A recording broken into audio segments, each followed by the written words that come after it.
Hey guys, so today I am going to be talking about brushes. So the other day somebody had asked me, they said, how do you know what kind of brushes to use? So if you are kind of a beginner when it comes to makeup, or you just don't own a lot of brushes, or you're just interested in starting to use more brushes in your makeup routine, I'm going to kind of show you some options for some staple makeup brushes that I believe that you need in your collection. All of my brushes are pretty darn dirty. They need to be washed, so don't judge me. Okay, so first I'm going to talk about different types of ways to apply your foundation. So some people apply their foundation with their hands. That's perfectly fine. If that's what you prefer, you don't absolutely need a foundation brush. You can apply it with your fingers. That's fine. You do you, boo. Get it, girl. However you want to do it. Another way you could apply your foundation, if you want to get into using brushes and things, this sponge I use for a lot of things. I use it for foundation, concealer, setting powder, all different kinds of things. So I think that sponges are fantastic. This is a Real Technique sponge. I think it's like a few dollars. It's not expensive. You don't have to spend a lot of money on a sponge. It does not have to be a legitimate beauty blender that is $30. I think that that's unnecessary. Just my personal preference. I know some people rave about beauty blenders and that's all they'll ever use. I don't think it's worth it. I have also used the Eco Tools one, and that's a really good one. I know a lot of people don't love using foundation with a sponge because the sponge can soak up some of the foundation and then you kind of have to use more than you normally would with a brush. I usually dampen my sponge though, so then it will kind of just help blend it out a little bit better and not soak up as much of it. And to get it damp, I just like squeeze it like a good 10 times underneath some water and then completely rinse it out, and then I will squeeze it in a towel after I rinse it out just to make sure that like all of the excess moisture is out of it, so then it's like truly just damp. If you don't want to use a sponge, or you just don't like using a sponge for your foundation specifically, I have two brushes that I usually use for my foundation, but I don't know where one is currently. So I just have this one brush. This is the Real Techniques Expert Face Brush. So it's just like this little kind of rounded top brush, and I really love this one for foundation. So sponge or brush for foundation, your choice. You can have both if you want to. You don't really need both. I think if you just got one, I would do a sponge because it is multi-purposeful. So the next is bronzer brush. So this is the brush that I always use for my bronzer for the most part. It's just kind of like this small, it's kind of like flattened. It's just a little bit flat, so then it still kind of like gets in the hollows of your cheeks, but then it still covers a good amount of area for bronzing, so it doesn't take forever to do a bronzer, if that makes sense. This brush, however, does not have a name on it. I don't know where it came from. I don't remember when I got it.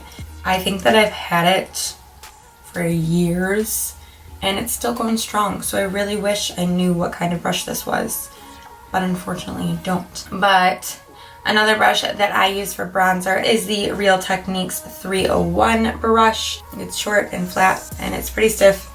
It does pack on a little bit more color, and it does make everything a little bit sharper, if that makes sense. So if you want like a pretty sharp contour, this is a good brush. So these next two brushes kind of could be bronzer or blush. So these are two angled brushes that I have. So they look very similar. They're both at an angle. This one's a little bit more dense. This one is a little bit fluffier. The denser the brush, the more color it's going to pack on.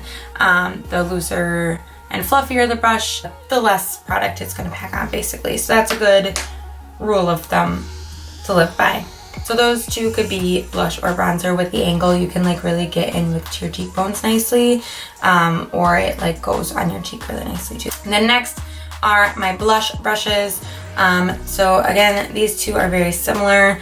They're both like fluffy and tapered. So this one won't pack on as much blush. It would be more of a subtle look. This one packs on a little bit more color to the cheeks. So I tend to use this one more often. I like blush a lot and I usually put on quite a bit. So I tend to go for this brush, and I have a pretty big face and pretty big cheeks, so I like that it's a really big fluffy one, so then it kind of like fits perfectly on my cheek. If you have a smaller face and smaller cheeks, you probably go for a smaller brush. One of these angled brushes would be a really good option if you want to use it for your bronzer and your blush. But you can definitely use one brush for multiple things. Eye brushes. So if you're gonna have any eye brush in your collection, it needs to be a blending brush. You can pack on color with your finger if you need to, but to have a good eye look, you have to have a blended eye look. I truly believe that, and I say it in most of my videos, and that's what I tell people when I am trying to teach them how to do makeup, is that you need to blend your makeup. An unblended makeup look, it's just not cute, you know? Your blending brush is going to depend on your eye size. I have pretty big eyelids, so like I have quite a bit of space from like my eyelid to my eyebrow. Some people have a lot less space, and that is okay too. Just know you'll probably need a smaller blending brush if you have a smaller lid size. I hope this is making sense. So this is literally called the large eye blending. So this is a very big blending brush, and I really love this one for a crease color. I use bronzer as a crease color a lot of the time, and a lot of the time that's just what I'll do for my eyeshadow. So this fits perfectly into my crease, and I can blend it very easily and very quickly, and I really like that. However, if you have a small eyelid, this would probably take up your entire eyelid, and you might not love that. Like something like this would be good for you if you have a smaller, little bit of like a smaller eyelid. So this one has a little bit of a point to it, which is nice to get a little bit more precise. Same with this one. And then there's this little guy. So this is just a very small version of like this one, basically. This one is really good for blending underneath your eye. So if you do eyeshadow underneath your eye, which you don't have to, I still highly recommend that you're blending out your eyeshadow underneath your eye as well. But if you're gonna get any, just get a blend-in brush. And then last brushes that I'm gonna talk about are lid brushes. So these are brushes that will help pack on color on your eyelid. Like I said before, you can use your finger to apply eyeshadow. I do sometimes your finger works better. These aren't necessary, but if you don't want to get your hands dirty, then this is kind of a nice option. So these are the 3 brushes.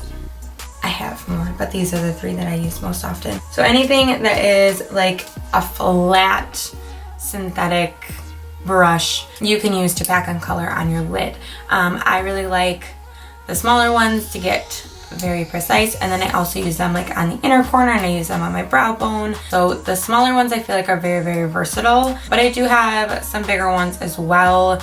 These ones would be really good if you have really big eyelids. This one will cover more ground in less time.